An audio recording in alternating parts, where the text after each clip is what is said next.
when 9/11 happened, many of us have a hard time remembering how long ago that was, almost 25 years at this point.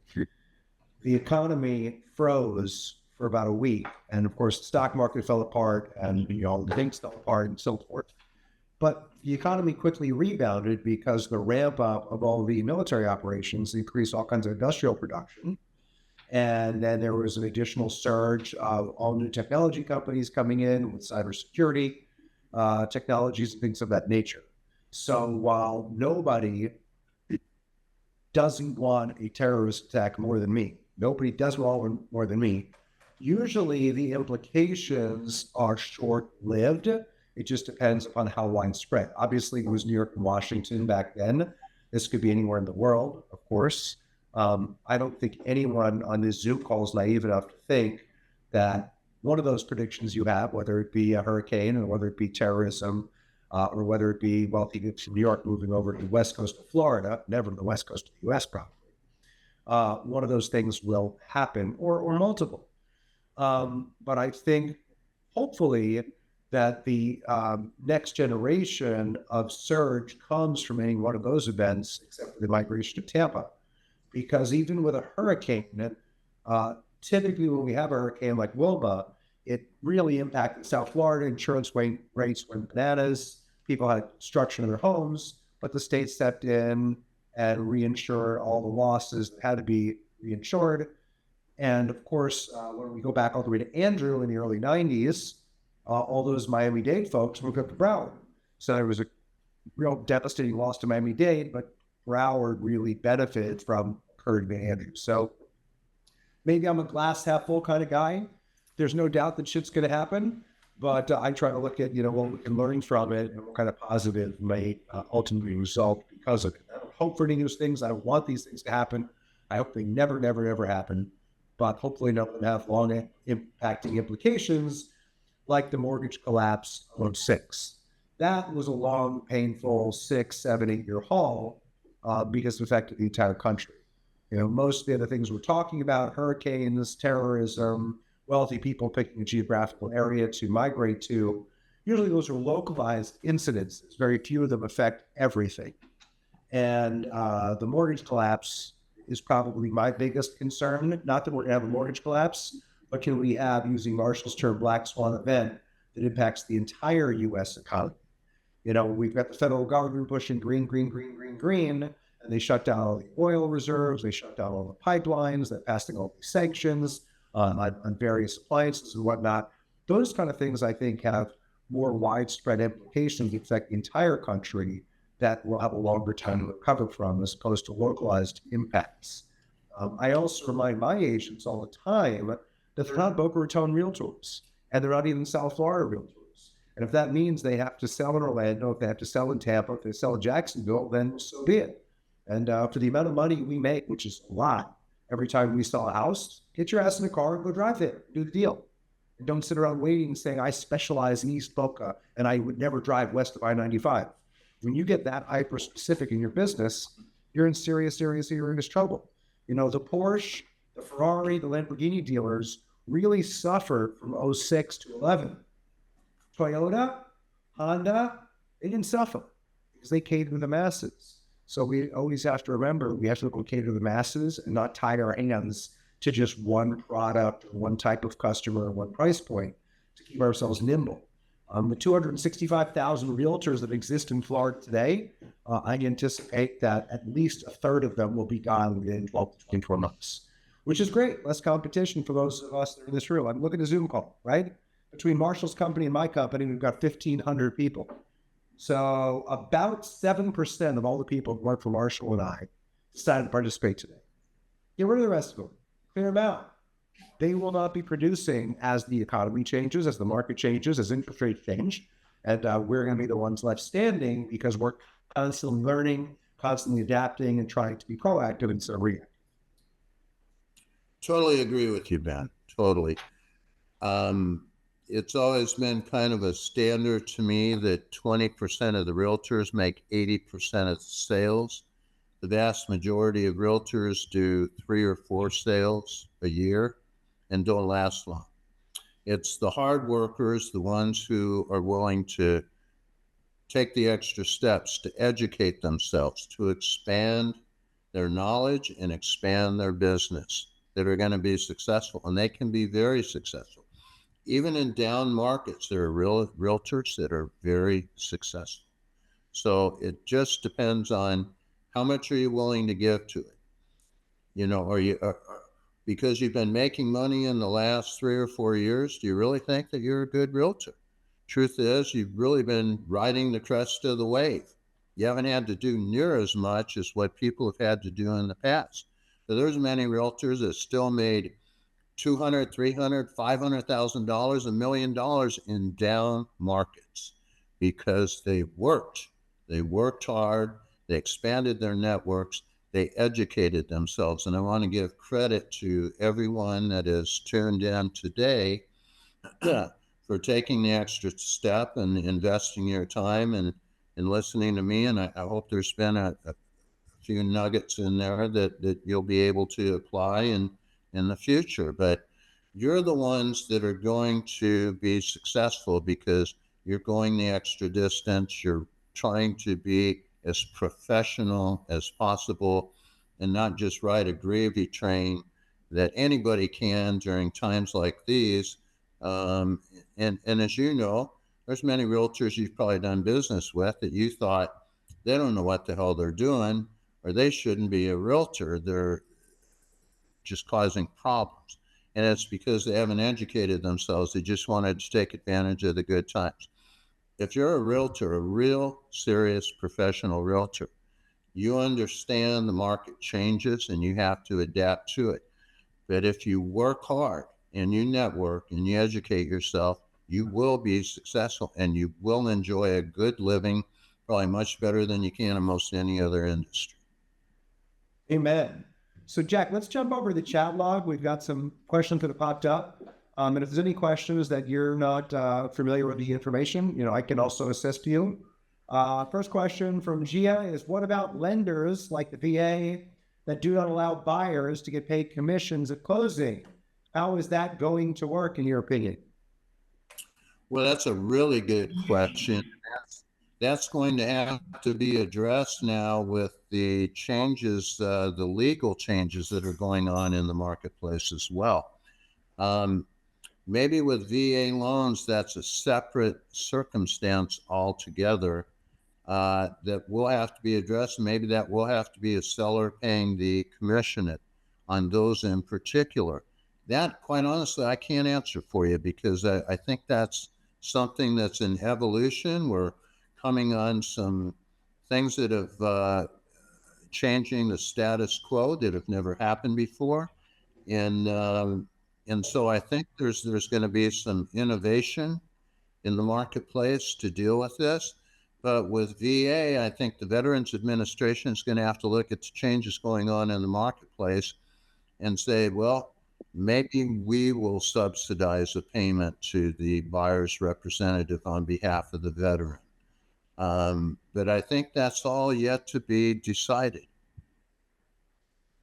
Yes, you're absolutely right. The VA has to catch up. The federal government has to catch up with the mess that was created on October 31st out of Missouri. What we are doing to deal with VA and FHA is two things. Number one, we're structuring offers for our buyers that have VA and FHA financing pre-approvals. We're structuring offers with seller credits to offset that buyer's expense, where the buyer is in essence asking the seller to contribute financially to the buyer's agent.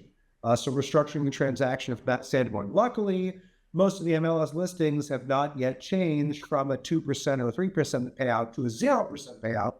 But when you can't charge your buyer, you've got to structure your buyer's offer in conjunction with them compensating the buyer's agent. I would urge all of Marshall's team to use buyer brokerage agreements. Marshall has those available to you, and I know some of you shared them with. We use those habitually. The other option is we're structuring our compensation with buyers, making it available to be paid post-closing. So if you owe me $10,000 and you actually can't pay me at closing that $10,000 because your loan documents prohibit it, or you physically can't afford to pay me $10,000 at closing, we can accept payment over time, which I'd rather get paid over time than not get paid at all. It's not ideal. It's not terrific. It's not perfect, but getting fed a little bit at a time is better than starving. And it's very innovative, Ben, and it's what you have to do with these changing marketplace right now. So, my hat's off to you. It's the one thing I'm concerned about is, and as we talked about before, will the buyers continue to pay if it's an installment type situation, or at some point are they going to walk away? I think. You got to just, Lisa, you want to mute yourself. Lisa, okay, mute yourself, please. You want to make sure that you have the proper documentation, obviously. But with regard to that, I think FHA and VA will catch up to the times because they're now really impacting an industry of 1.8 million people with their current mortgage finance regulatory issues under RESPA, under Regulation Z. And I think we'll catch up eventually, but we have to play with the cards that were dealt for the time being as it stands. That's not ideal. Next question on Zoom is Jack. What are your thoughts about the condo, hotel, and hotel markets in South Florida? Great question. It's I've never been a big fan of condo hotels. I've seen many of them fail over the last 20 years. Some have been successful. I think there's going to be strict regulations on Airbnbs in the future that are going to change their usage. I mean, many of them right now have been party places. The people that do live in them full time are up in arms about what's been going on, and they're looking to change HOA documents and other documents so that it prohibits or it extremely limits the amount of use of Airbnbs in these condo hotels. I think that's going to affect their value as well. Condos have always been the most volatile product segment of residential in South Florida. There's been booms, there's been busts. I mean, I can remember in particular condo conversions. If you all were around in the 2000s, when prices started going down, condo conversions were the hardest hit. And we saw prices in many of those former apartment projects that got, kind of a cosmetic change, lipstick on a pig sort of thing, and then sold for $200,000, $300,000, $400,000, dropped 75 to 80% in value, and realized 75% foreclosure rates. So those are very volatile. I think condo hotels, if there are changes to the rules regarding Airbnbs and Venmos or VRBNs, that you're going to see some lowering in values and desirability in those as well. There's been a lot of damage. There's a lot of folks that are, like I said, up in arms with them being used strictly as party places and not more residential use. So I think we're going to see regulations in the future that are going to limit their use as short-term, daily, or semi-weekly rentals that will affect their desirability and their market values. It's interesting. Airbnb purchases for investors were all the rage a couple of years ago, but then all these various cities, municipalities, counties started putting all these Airbnb restrictions in place. And now you've got these landlords, seller investors, whatever you want to call them, that got caught holding the bag of their Airbnb type rental properties that were all but put out of business to try to save the hotel industry. So it's interesting, and the competing forces between the regulators and the business innovators and how that all plays out, of course. Yeah. Hotels are, and once again, they're up and down. It depends on, it's very seasonal in South Florida. I mean, if you hope to get 50% occupancy in the summer months at a lower rate, and you hope to get 70 or 80% overall occupancy in the winter at much higher rates. But are we, short of a recession, I think we're going to continue to see South Florida as being a big tourist magnet. And I think the hotels over the next year are probably still going to do well. Something we've noted for the hotel investors is with the extreme rise in popularity of hotels.com, Orbitz, Expedia, general travel websites, we've seen a number of hotel operators give up their flags for their franchises, for Hyatt, Hilton, Marriott, and go independent.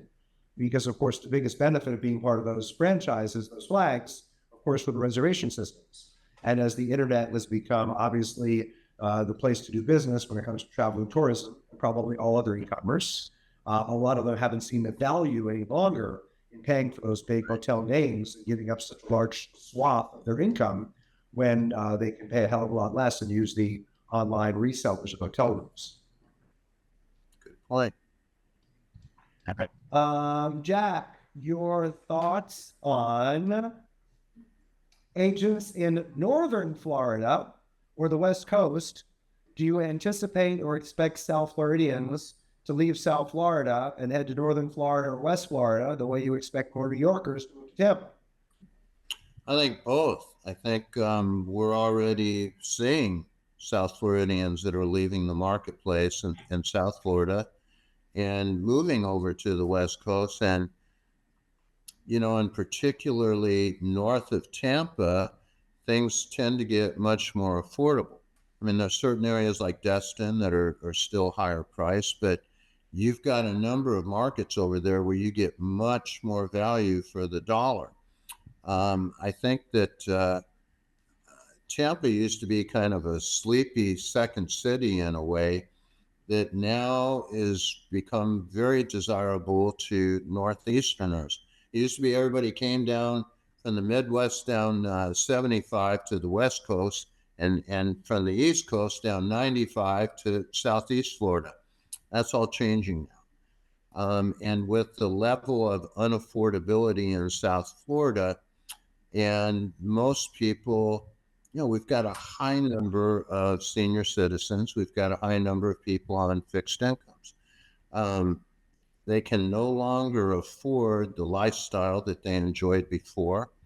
Many of them are going without recreation and entertainment that they've always been able to enjoy before, and they miss that. That's one of the reasons they're living in Florida. So I think we're going to continue to see something of an exodus of the longer term South Floridians head over to the West Coast and North Florida. Obviously, sales prices are much lower in those areas. And we're also seeing, Northeasterners now that are crossing over that would only consider Southeast Florida before. They're now looking at everywhere from Naples on up the coast. So I think the markets there are probably going to be steadier and stronger than what we may see in South Florida over the next year. We have 67 counties in Florida. I suspect that probably no one on the Zoom call can name more than 10 or 12, maybe 15. Does Jack McCabe have any thoughts if we want to put our money into a particular county or counties as to where we may want to put our dollars? Oh, it's another great question. The 4-county metropolitan area around Tampa, I think, is a good area. Sarasota, while it's higher priced, Sarasota and Brevard counties have been doing very well. It used to be a huge retirement area, and now each year the average age continues to drop. It's attracting many more younger people and younger families. The schools are excellent in those areas. There's been a lot of company relocation and growth of new businesses in those two markets. Sarasota is a real cultural area, very, very artsy area as well. I've always liked the Sarasota marketplace, and it's proven to be very strong over time. So, I mean, I would look at, those particular areas you can talk about the villages that continue to keep blowing and going, and they're building their own megalopolis up there. Um, they don't just build a street of houses at a time; they build a neighborhood of 200 to 300 houses at a time, and they fill them up. Um, so certain retirement areas that are more affordable, I think, are going to be very strong. But in particular, I like that kind of that the Tampa area. I like Sarasota and Brevard County, and just south of there as well. And I think that we're going to see those continue to gain in population growth and desirability. That's great advice. I appreciate it. Does anybody here in the conference room have any questions for Jack? Please. No? Okay, somebody just posted in the chat, Jack. You mentioned a 5 to 10% possible correction in the market. Do you believe that commercial will see a larger correction or hospitality specific? I know we're talking primarily residential, but we'd like to get your thoughts on any commercial anticipation of corrections, if any. The strongest commercial segment, I think, over the next year is going to continue to be warehouse and industrial. I think there's still a tremendous need. So that's another area to look at for possible investments. Hotels, I think are going to remain fairly strong over this next year, barring a black swan event. But hotel condos to me are still fairly iffy investments, especially with continued revisions to regulations limiting their ability to be used short term. Office segment has, taken its hits with the remote work, but now companies are requiring employees to come back to work. They're not getting the production out of them at home or living abroad of where their offices are that they had under tighter supervision. So many companies are calling their employees back. That should bode well. I think we're in South Florida, we're going to continue to see growth of small businesses. So some of the combined workspace segment, we've seen some failures, but I think it was because they tried to grow too big too fast. But I think that there's still going to be desirability for kind of incubators for small businesses to work, maybe in smaller office buildings. What am I leaving out? I think, shopping malls, I think, are going the way of the dinosaur. We're starting to see many of those now that are being retrofitted for residential uses. Strip shopping plazas the same way. It seems that the shop at home, the shop over the internet, is not just a wave or a fad, but it's going to be, possibly the main means of acquiring products in the future. So I'm not real big on shopping plazas unless you're looking at some type of conversion of those to and possibly to residential uses. Many of those are well placed, well located as well. And you can gut the structure, still have it be far less expensive than trying to build something new. And especially now in Broward and Miami-Dade, where you're really in a tear down rebuild, and you have all the costs of the destruction of the existing facility and removal of the remains of that is a cost before you even get building. So, I think that we're going to see some shopping malls continue to go out of business, and we're going to see developers and builders step in and retrofit those for other purposes. So I think that's a possibility as well. That is very, very good information. I appreciate that. I don't believe we're going to see all these town center malls like we have in Boca. That's a premium mall. That's probably not going to go anywhere because of Tequila Boca. But you've got the second-class malls in Boynton. You've got the second-class malls in West Palm. You've got lots of second-class malls in Broward. And I think those are going to be changing dramatically. I mean, it is insane that rent's going up and tenants keep moving out. And the landlord's solution to tenants moving out is charge more rent. It absolutely blows my mind. Yeah. Mind-boggling. There's no rent stabilization in the commercial space whatsoever. Rents just keep going up, up, up, and up. And they're going to have to repurpose their buildings, rezone their buildings, and make other usage of their buildings, no doubt. Especially with big box stores and the department stores. Yes. We're about to wrap. Any last minute thoughts or anything else that we didn't cover before we wrap? We'll send you back to the enjoyable Mexican sun and sand. Well, and first, I just want to thank you and Marshall again for inviting me to speak with your agents and potential investors and others. I appreciate the opportunity. I just want to tell you all that I have a lot of respect for you and taking the time to sit in and listen in on something like this, and hopefully it will be of some benefit to your careers. I truly hope so. But you are going to be the innovators, the leaders of the marketplace, because just by showing up, taking notes, paying attention, you demonstrate your desire to improve your careers. And I think Ben and Marshall should be very proud of all of you to take this opportunity to sit in. You know, other than that, you guys are still in one of the best, if not the best, real estate marketplaces in the country that offers tremendous opportunity for many different product segments. But I would just say, continue to work hard, continue to expand your networks, continue to educate yourselves. And you're in a position where you can make a tremendous amount of money, make a very good income, support your family, and enjoy a terrific lifestyle if you put in the work. There's a lot of people who have been making a great deal of money over the last 4 or 5 years, and I agree with Ben. Maybe a third of them will be gone by the end of next year.